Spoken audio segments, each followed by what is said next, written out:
a quienes creen y hacen obras pías, su Señor les guiará en recompensa de su fe. Y a sus pies correrán los ríos en jardines de ensueño. El Corán describe en esta y otras azoras el paraíso islámico, representándolo como un jardín donde corre abundante el agua. El Corán habla del agua no solo como recompensa para los buenos creyentes, sino como castigo para los pecadores y los infieles. Dios reserva a estos el tormento del agua hirviendo. El hecho de que el Islam presente al agua al mismo tiempo como premio y castigo indica la importancia que tiene para la religión coránica. En cierto modo, la visión del paraíso y del infierno islámico entra en relación directa con el entorno en donde se originó el Islam, con las tierras áridas donde habitan la mayoría de los musulmanes.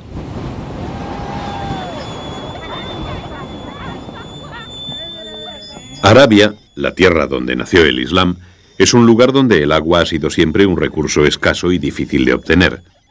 Quizás eso explica la gran importancia que la sociedad musulmana ha concedido a este recurso y a la legislación relacionada con su uso.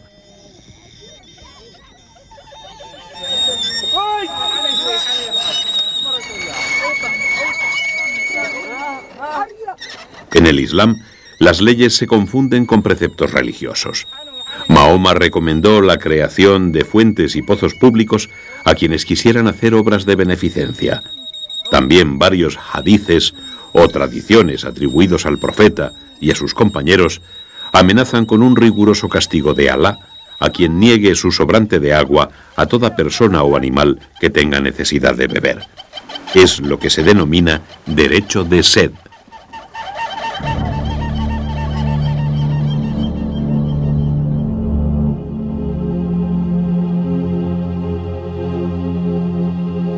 Para el Islam, convertir una tierra estéril en fértil tiene un sentido religioso además de práctico. La religión musulmana promueve este tipo de iniciativas al establecer que cualquier persona capaz de vivificar una tierra muerta puede quedársela en propiedad. Malik, iniciador de la escuela jurídica mayoritaria en Al-Ándalus, estableció varias formas de vivificar la tierra, como la creación de fuentes, excavación de pozos, plantación de árboles, construcción de edificaciones y labranza de la tierra.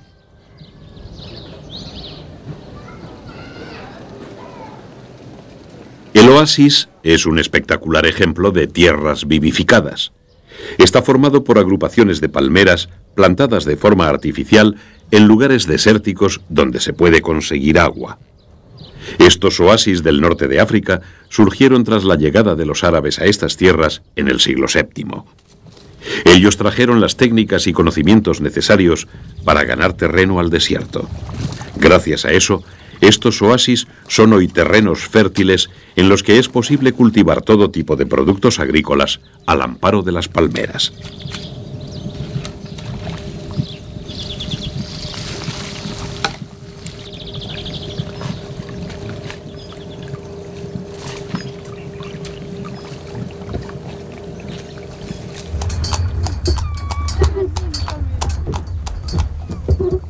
Tan acogedoras son estas sombras que uno se olvida de que afuera está el desierto abrasador.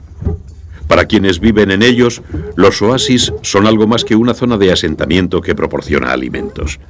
Se convierten también en un lugar para la contemplación y el esparcimiento, un auténtico jardín.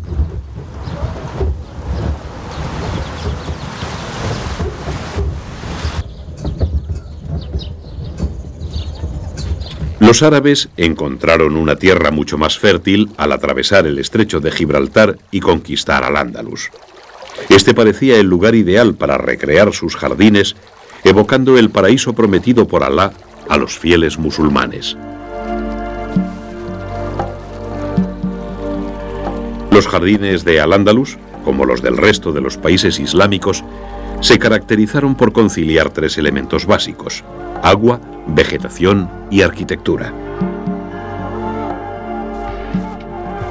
Estamos en el patio de la acequia del Generalife, un claro ejemplo de jardín de crucero o raud, donde el factor arquitectónico resulta dominante. Aquí el agua y la vegetación se ponen al servicio de la arquitectura, en este caso el palacete del Generalife. La estructura del edificio dota de gran simbolismo a este jardín. De factura rectangular, posee dos ejes de simetría que se cruzan en el centro. Estos ejes están ocupados por corrientes de agua y simbolizan los ríos del paraíso. El sultán Ismail I escogió este lugar para crear un área de recreo. Lo emplazó en un altozano, un privilegiado mirador desde el que se domina el Valle del Darro, que se abre hacia la Vega, la colina del Albaicín y, por supuesto, la Alhambra.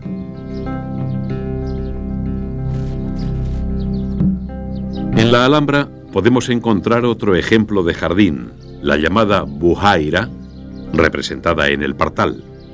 El elemento predominante aquí es el agua, representada por la alberca. Arquitectura y vegetación se hallan en este caso supeditados al protagonismo principal del agua. La Buhaira andalusí se inspira al parecer en un modelo norteafricano que se generaliza en la península ibérica, sobre todo a partir de la época almohade. Los norteafricanos edificaron a mitad del siglo XII el mejor ejemplo de Buhaira, la Menara de Marrakech. Al parecer, los califas almohades contaron para su construcción con ingenieros hidráulicos andalusíes como el malagueño Al-Hajj Yais. El estanque mide 200 por 108 metros y recoge el agua de los ríos que bajan del Alto Atlas. A orillas del estanque se aprecia un elegante pabellón que pone el complemento arquitectónico al reflejarse en las aguas. A diferencia del Partal, la Menara aún conserva, junto a su función de esparcimiento, otra productiva. Alrededor del estanque hay un huerto de cerca de 90 hectáreas donde crecen sobre todo olivos y algunos naranjos.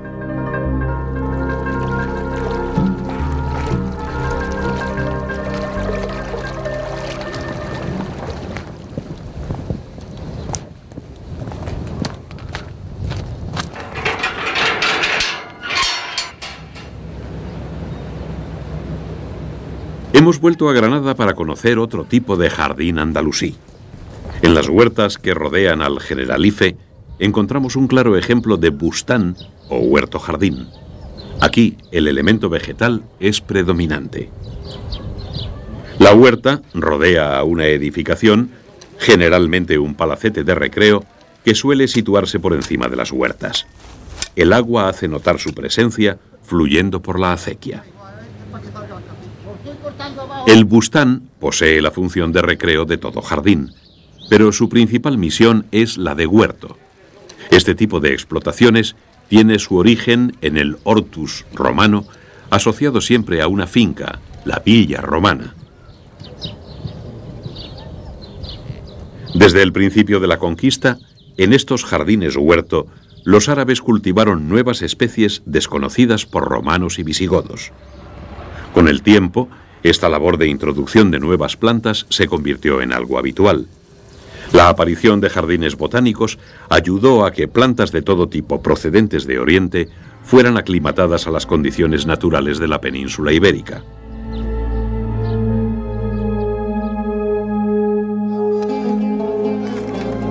La llegada a Al-Ándalus de plantas desconocidas enriqueció enormemente y dio gran diversidad a la agricultura peninsular. Lo mismo ocurriría más tarde en el resto del continente europeo. En el Tratado de Agricultura de Ibn al-Awan se citan más de 400 especies vegetales diferentes cultivadas en Al-Ándalus. En el siglo I no había más de 150 si hacemos caso a los datos del romano Columela. Esta diferencia da idea del gran número de plantas introducidas en época andalusí. Más tarde, tras la desaparición de Al-Ándalus, dejaron de cultivarse muchas de estas plantas que con el tiempo pasaron a ser consideradas malas hierbas. En el siglo XVI, Alonso de Herrera cita ya solo 120 especies agrícolas, es decir, 280 menos que en época andalusí. Y eso que por entonces ya se habían introducido numerosas plantas de América desconocidas en Al-Ándalus, como la patata o el tomate.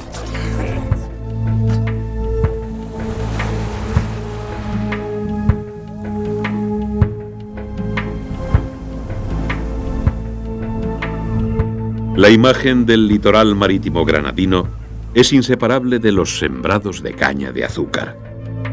Esta planta fue introducida en Al-Ándalus desde Oriente por mercaderes árabes. No se conoce la fecha exacta, pero se cree que pudo llegar alrededor del siglo X. En ese momento debió ser adaptada al clima peninsular en algún jardín botánico. Más tarde existían grandes plantaciones tanto en la costa de Málaga y Granada como en la comarca valenciana de Gandía.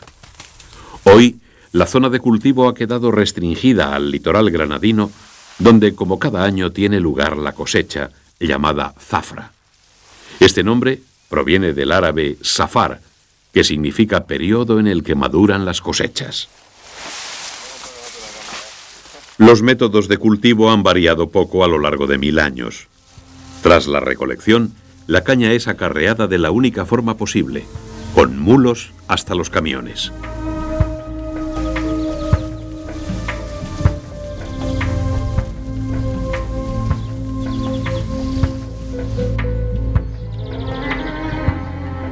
En la factoría es elaborada el azúcar. Aunque utilizando maquinaria moderna y más efectiva, el sistema es prácticamente el mismo desde época árabe. En primer lugar, se realiza la extracción del jugo de caña mediante presión. Tras este primer paso, debe procederse a la evaporación de ese jugo hasta lograr que cristalice la sacarosa o azúcar.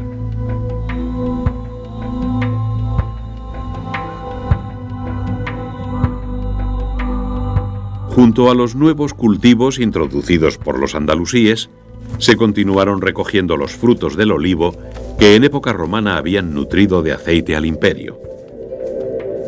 Los musulmanes aprovecharon también todo tipo de árboles frutales. Junto a ellos crecían árboles productores de frutos secos como el avellano, el castaño, el nogal o el almendro. La vid no desapareció, pese a la prohibición contra el consumo de vino que establece el Islam. El trigo y otros cereales siguieron cubriendo grandes extensiones. Lo mismo sucedía con las legumbres.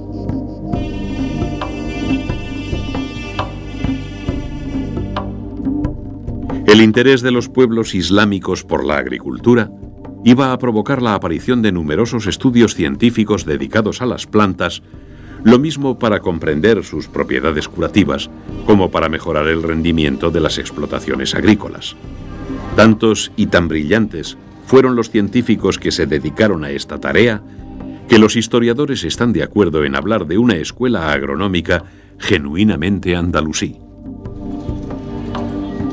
La Escuela Agronómica Andalusí inició su andadura en la Córdoba califal durante el siglo X. En su desarrollo iban a influir decisivamente dos libros científicos. El primero fue La Materia Médica de Dioscórides, llegada a Al-Ándalus desde Bizancio. El segundo fue El Calendario de Córdoba, obra del andalusí Ari Ben Said. Estos y otros estudios posteriores convirtieron la agronomía en una ciencia global. Aunaba conocimientos de varias disciplinas, desde la farmacopea y la medicina hasta la astronomía, sin olvidar las matemáticas, la física, la botánica y también la ingeniería. Una de las principales preocupaciones de estos científicos fue desarrollar técnicas de canalización, almacenamiento, distribución y obtención de agua. El pozo puede considerarse el sistema más sencillo para obtener agua subterránea cuando ésta escasea o simplemente no existe en la superficie. En el Museo Provincial de Córdoba hay una importante colección de brocales o bocas de pozo. Los andalusíes explotaron esta posibilidad al máximo. Los pozos son el sistema más primitivo para aprovechar acuíferos subterráneos. Lo más sencillo es elevar el agua a mano mediante cubos o pellejos de piel, con lo que la tarea es muy laboriosa. Pero aunque se puede contar con la fuerza de animales, el escaso rendimiento de este sistema obliga a buscar métodos más eficaces.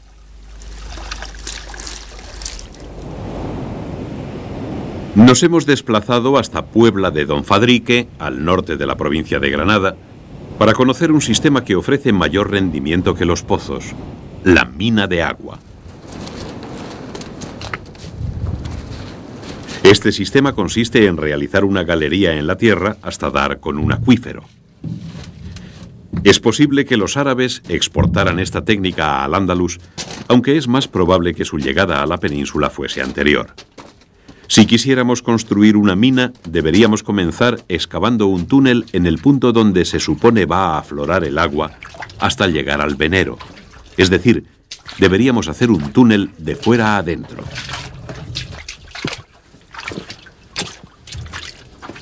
Aquí está el tesoro.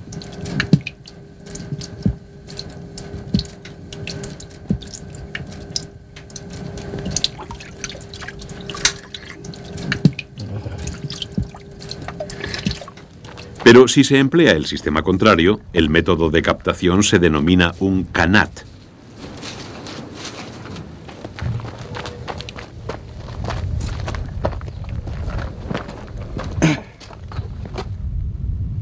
En el canat, el túnel se construye desde el lugar donde está el acuífero, llamado Pozo Madre, hacia el exterior.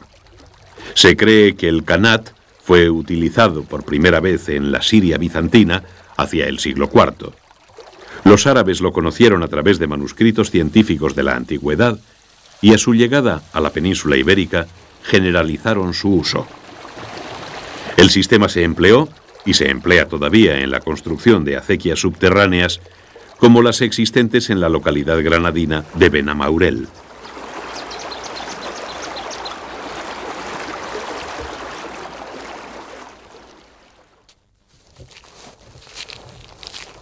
Para la construcción de pozos o minas, los andalusíes acudían al muqanni. Era una especie de ingeniero que averiguaba si había aguas subterráneas solo con estudiar la superficie.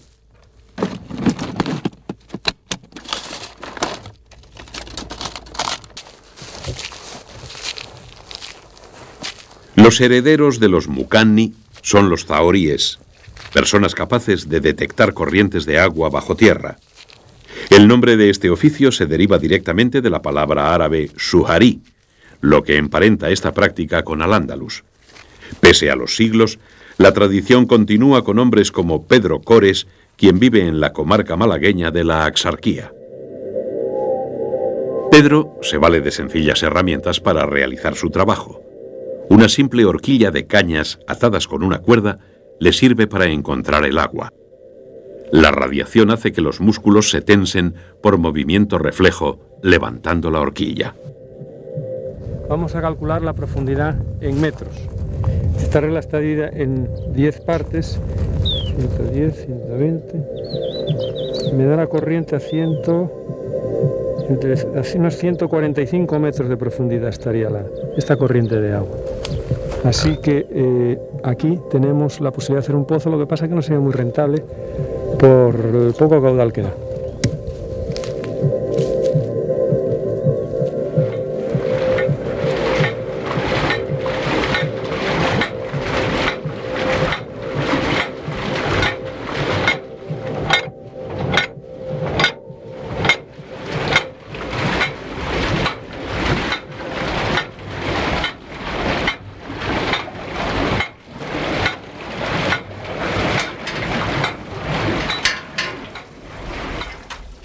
La palabra noria se deriva directamente del árabe naura. Define todo tipo de aparatos con ruedas destinados a la elevación de agua. Al parecer, este término alude al chirrido que produce la rueda al girar. La noria más sencilla es la de sangre, es decir, aquella que utiliza la fuerza de los animales para mover la rueda y elevar el agua desde un pozo. En Marruecos aún se pueden encontrar norias de sangre similares a las de época andalusí. Esta máquina consta de una rueda vertical de madera con arcaduces o recipientes para recoger agua y luego verterla. La rueda es movida por una serie de engranajes gracias a la fuerza de una caballería.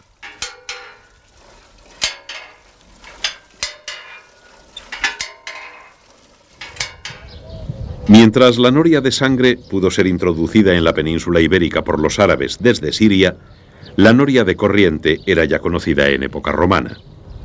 El sabio Isidoro, de época visigoda, describió estos ingenios a los que seguramente vio funcionar en el Guadalquivir. Una de estas grandes ruedas se conserva todavía en Córdoba, la antigua capital andalusí.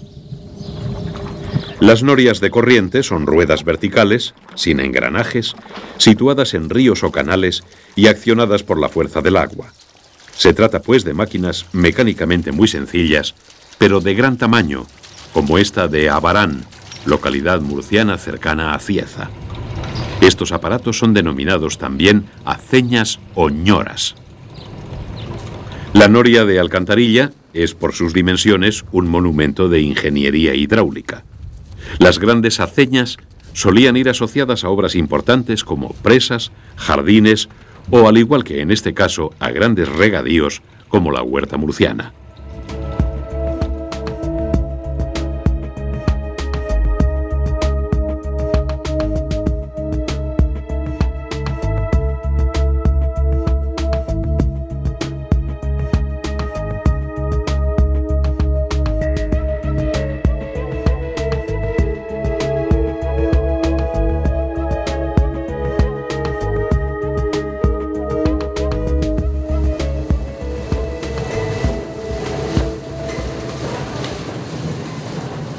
El Museo Hidráulico de Murcia es una institución creada para dar a conocer los distintos mecanismos que son movidos por la fuerza del agua. Junto a restos de viejas norias y molinos centenarios, se pueden contemplar interesantes maquetas de ingenios hidráulicos de época andalusí. Estas máquinas no solo se empleaban para tareas agrícolas, también cumplían funciones industriales. El batán, para tundir tejidos, era una de ellas. Esta maqueta que vemos es una reproducción de un batán medieval. La palabra con que se le denomina parece provenir del término árabe batana, que significa golpear.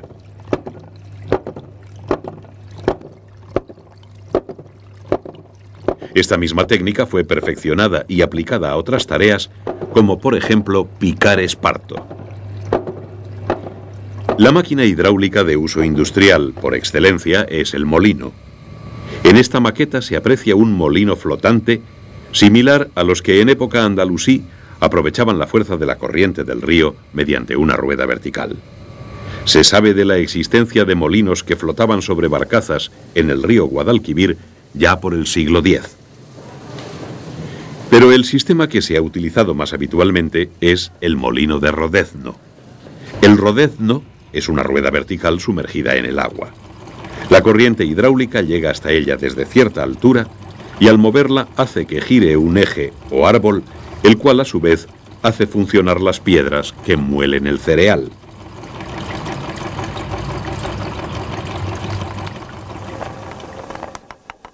Los viejos molinos hidráulicos han caído en total desuso en España. Superados por nuevas maquinarias, el viejo molino de agua sobrevive a duras penas en algunas zonas de Marruecos.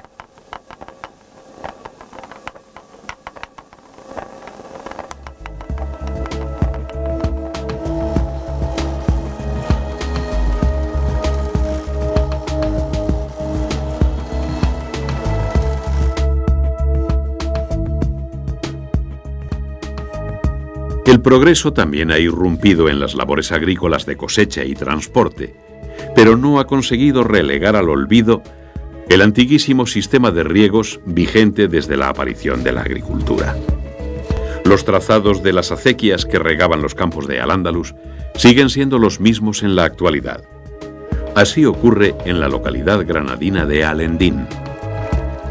Luis Fernández, acequiero de Alendín, es el encargado de distribuir el agua entre los regantes. En época andalusí existían una serie de normas para repartir el agua y personas que, como Luis, tenían encomendado el reparto. Cuando alguien incumplía esas normas, se acudía a un funcionario llamado Sahib as-Sakia. De este término árabe se ha derivado la palabra castellana zabacequia, pues la institución fue conservada por los conquistadores cristianos. En algunas zonas, la regulación de las normas de riego era ejercida directamente por la comunidad, sin que mediara funcionario alguno. Estas instituciones comunitarias pueden ser el precedente de las actuales comunidades de regantes.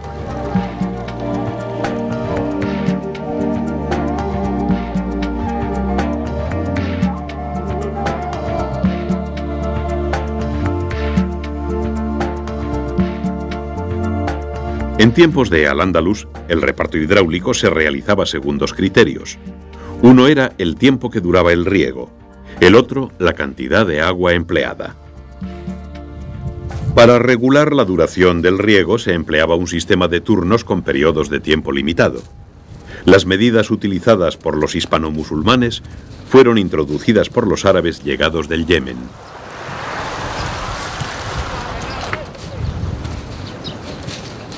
Sin embargo, existía otro sistema de reparto, utilizando lo que se llama tandas, es decir, cantidades de agua. Este era, al parecer, el método empleado en Lietor, una localidad de Albacete, que conserva un conjunto de 5 albercas que fueron creadas para este uso en época andalusí.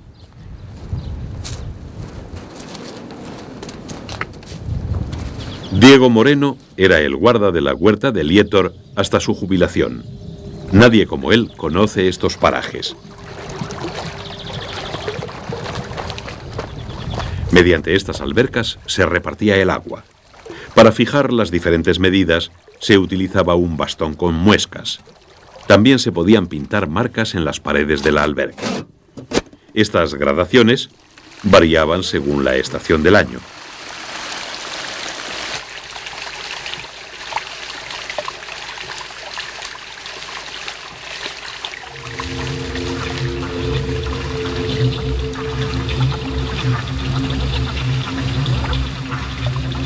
El Islam ha tenido siempre en el agua un espejo en el que reflejarse. La ha convertido en símbolo de pureza. La ha venerado porque es una civilización surgida allí donde escaseaba, en el desierto. Ha saciado su sed, regado sus cultivos o movido sus máquinas. La ha considerado una presencia indispensable y convertido en inspiración para sus realizaciones artísticas. En suma, el agua ocupa un lugar esencial dentro de la civilización musulmana.